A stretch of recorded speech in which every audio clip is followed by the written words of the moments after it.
देखिए, अब प्रियंका जी हमारी नेता हैं और हम लोगों ने बनारस का स्थान चुना है। बाबा विश्वनाथ की नगरी है, वो आएंगी, बाबा विश्वनाथ का दर्शन करेंगी।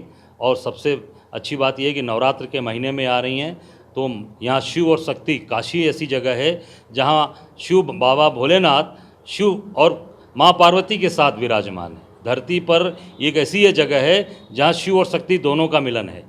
तो बाबा विश्वनाथ का दर्शन करेंगी और माँ दुर्गा कुष्मांडा देवी का दर्शन करने के बाद वो यहाँ से रैली स्थल पर जाएंगी। और ये रैली पूरे उत्तर प्रदेश के अंदर पहली रैली है। 10 तारीख को फर्स्ट रैली ये हो रही है। ये प्रदेश देश के अंदर एक बड़ा संदेश ये 10 तारीख को जगतपुर के मैदान से और जगत के कल्याण के लिए ये प्रियंका गांधी वहाँ से ललकारने जा रही है। ये बात की शुरुआत हम करते हैं कि जब देश आज़ाद हुआ उसके बाद सत्ता के गलियारे तक पहुंचने के लिए राजनीतिक दलों को लगा कि बहुसंख्यक हिंदू समाज तो हमारे जेबे में है, अगर हम अल्पसंख्यक समुदायों को सेट कर लें तो हम सत्ता के गलियारे तक सीधे पहुंच जाएंगे। और सारे कार्यक्रम, सारे आयोजन उनके उसी तक सीमित रहे। पर 14 के बाद से एक नई वैचारिकी, एक ऐसी आइडियोलॉजी भारत में ज़बरदस्त ढंग से विकसित होती है जो ये प्रमाणित करती है कि अल्पसंख्यक को छोड़ के सिर्फ बहुसंख्यक हिंदू के पक्ष में भी अगर हम बोलते हैं और काम करते हैं तो सत्ता के गलियारे तक पहुंच सकते हैं।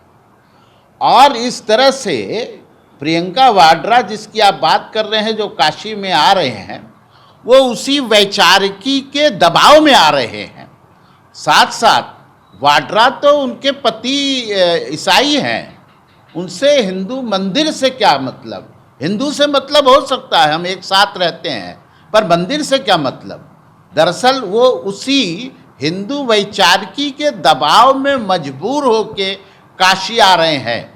और इस समय तो और विशेष प्रसंग है कि छत्तीसगढ़ तथा पंजाब, ये 2 प्रांतों में कांग्रेस का जो पराभव हुआ और उसमें कांग्रेस के अंदर से ही एक आवाज़ उठी कि साहब कोई अध्यक्ष नहीं है, कौन निर्णय ले रहा है।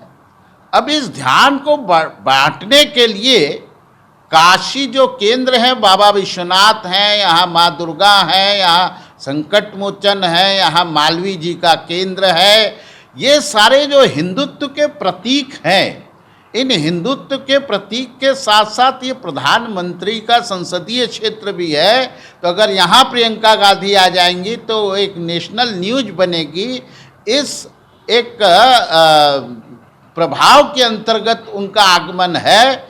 इसको कोई बड़ी गंभीरता से उत्तर प्रदेश की जनता या देश नहीं देखेगी और इसका कोई चुनावी फ़ायदा उनको नहीं होना है, क्योंकि इसको बड़े इत्मीनान से लोग समझ रहे हैं और इस वैचारिकी के विरुद्ध जो लोग काम कर रहे हैं उसको भी बड़े अच्छे ढंग से समझ रहे हैं।